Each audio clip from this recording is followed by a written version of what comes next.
இன்றைக்கி நம்ம புதினா சாதம் தான் செய்ய போகிறோம், அதுவும் குக்கரில். வாங்க எப்படி செய்யலான்னு பார்க்கலாம். ஒரு மிக்ஸி ஜாரில் அரை கைப்பிடி கொத்தமல்லி, 2 பச்சை மிளகா, கொஞ்சோண்டு இஞ்சி, ஒரு கைப்பிடி புதினா அளவுக்கு எடுத்து கொஞ்சமாக தண்ணி ஊற்றி இந்த மாதிரி பேஸ்ட்டை அரைச்சி எடுத்துக்கலாம். இப்போ ஒரு குக்கரில் 3 டேபிள் ஸ்பூன் அளவுக்கு எண்ணெய், 1 டேபிள் ஸ்பூன் நெய் போட்டு பிரியாணி ஸ்பைசஸ்லாம் போட்டுக்கலாம்.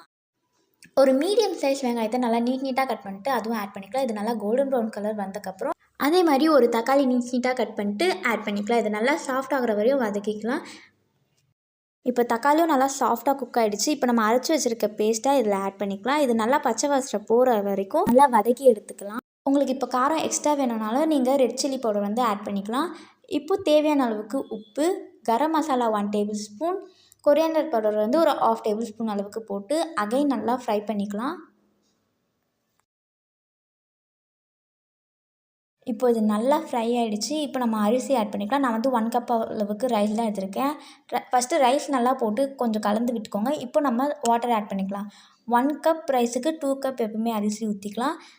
தண்ணி நல்லா கொதிச்சதும் உப்பு டேஸ்ட் பண்ணி பாருங்கள். அப்படி எக்ஸ்ட்ரா வேணுனாலும் நீங்கள் ஆட் பண்ணிக்கலாம். இப்போ நம்ம விசில் போட்டு ஒரு 3 to 4 விசில் போட்டு எடுத்தோன்னா நம்ம சூப்பரான புதினா சாதம் ரெடி ஆகிடுச்சு. மறக்காமல் உங்கள் வீட்லையும் ட்ரை பண்ணி பாருங்கள். உங்களுக்கு குக் பண்ணவே டைம் இல்லைன்னா டக்குன்னு ஒரு 20 மினிட்ஸ் பண்ணுற மாதிரி ஒரு புதினா சாதம் தான் இது.